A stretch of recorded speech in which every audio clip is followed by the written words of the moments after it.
हनुमान एक ऐसे भक्त हैं जिनके स्मरण से सारे दुख और कष्ट दूर हो जाते हैं। समर्पण, शक्ति, बुद्धि, निष्ठा और प्रेम के सर्वोच्च प्रतीक हनुमान जी में ऐसे अनेक गुण हैं जो युगों युगों तक मनुष्य को सद्मार्ग दिखाते रहेंगे। आज हनुमान जयंती के अवसर पर प्रभु श्री राम के अनन्य भक्त पवन पुत्र हनुमान जी के जीवन से जुड़े हुए कुछ प्रसंग और कुछ ऐसे गुण जो उन्हें विशेष रूप से दर्शाते हैं। प्रथम, उनकी निर्मल भक्ति। जब हनुमान जी लंका से लौटते हैं तो प्रभु राम उन्हें उनकी सेवा और बहादुरी का पुरस्कार देना चाहते हैं। उस समय हनुमान जी उनसे केवल दो ही बातें कहते हैं। पहली, स्नेहो में परमं राजन त्वयि तिष्ठतु नित्यदा भक्तिश्च नियता वीरा भावो नान्यत्र गच्छतु। मैं बस आपसे प्रेम और स्नेह चाहता हूँ और सदा आपकी भक्ति भाव में रहना चाहता हूँ। फिर हनुमान जी ने अपनी दूसरी प्रार्थना व्यक्त की। जावत राम कथा वीरा चरिष्यति महितले तावत शरीरे पश्यन्तु प्राणा मम न संशय। जब तक इस धरातल पर श्री राम कथा चलेगी तब तक मैं यहीं रुककर आपकी महिमा सुनना चाहता हूँ। हनुमान जी की भक्ति इतनी गहरी थी कि इतना कुछ करने के बाद भी वो अपने बदले में कुछ नहीं चाहते थे। कई युग बदल गए, कई युग और बदल जाएंगे, लेकिन ये सनातन सत्य है कि हर युग में जब भी भक्ति के विषय में चर्चा होगी तो हनुमान जी जैसे भक्त की पवित्र भक्ति की कथाएं सुनाए जाएंगी। वह निस्वार्थ भक्ति के मूर्तिमान स्वरूप है। दूसरा गुण, शक्तिशाली। जब उनका जन्म हुआ तो उनमें बहुत शक्ति थी। एक दिन उन्हें इतनी भूख लगी, उन्होंने अपनी माँ की ओर देखा और कहा, मुझे कुछ खाने को दो। हनुमान जी ने सूर्य की ओर देखकर कहा, अगर आप मुझे कुछ नहीं दे रहे हो तो मैं उसी को खा लूंगा जो कि बहुत ही आकर्षक फल के रूप में दिख रहा है। सूरज एक अच्छे सेब की तरह लाल लाल दिखाई देने लगा।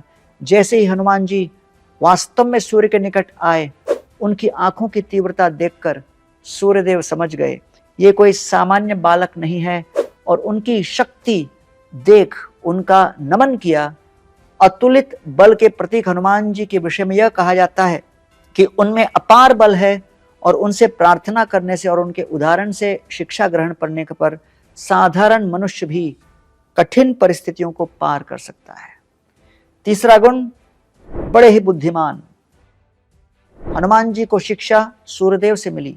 सूर्यदेव लगातार अपने रथ पर चलते रहते और इसलिए हनुमान जी को सूर्य की ओर मुख करके पीछे की ओर चलते हुए शिक्षा ग्रहण करनी पड़ी। तो हनुमान जी उल्टे पैर चलेंगे और सूर्य उन्हें सारा ज्ञान सुनाएंगे। उल्टा चलने की वजह से उनकी गति कुछ धीमी हो गई और वह सूर्यदेव की बातें रुककर ध्यान पूर्वक सुन पाए। हनुमान जी उस सारे ज्ञान को ग्रहण करते हैं और अंततः हनुमान जी ने उस सारे दिव्य ज्ञान को आत्मसात कर लिया। हनुमान जी श्रुतिधर थे, जो भी सीखते थे तुरंत स्मरण कर लेते थे, समझ जाते थे। उनकी बुद्धिमत्ता से किस्से हर जगह सुनाए जाते हैं। रामायण में उनके ऐसे अनेक प्रसंग मिलेंगे जब हमें हनुमान जी की प्रखर बुद्धि और विवेक से कुछ सीखने के लिए प्राप्त होता है। लेकिन सूर्यदेव के साथ चलते चलते ज्ञान पाने की हनुमान जी की ललक हमें यह सिखाती है कि परिस्थिति कैसी भी हो, यदि गुरु और ज्ञान दोनों ही श्रेष्ठ हैं तो फिर शिक्षा प्राप्त करने का अवसर कभी नहीं त्यागना चाहिए। चौथा, भगवान श्री राम के प्रति प्रेम।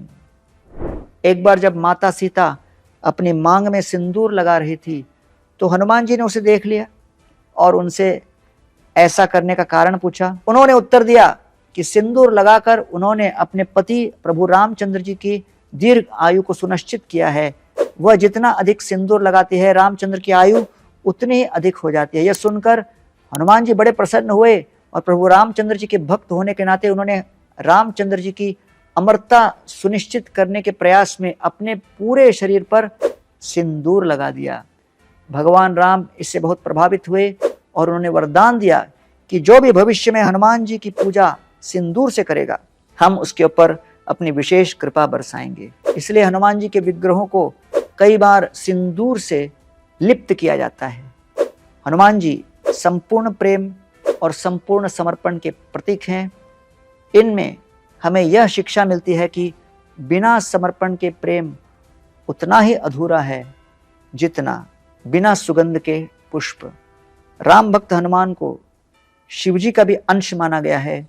शिवजी के 11 रुद्र अवतारों में से अंजनी पुत्र हनुमान को हम प्रणाम करते हैं और उनसे यही मनोकामना करते हैं कि सभी के कष्टों को वो दूर करे, सबके जीवन में शुद्ध प्रेमा भक्ति और हर्ष भर दें। जय श्री राम।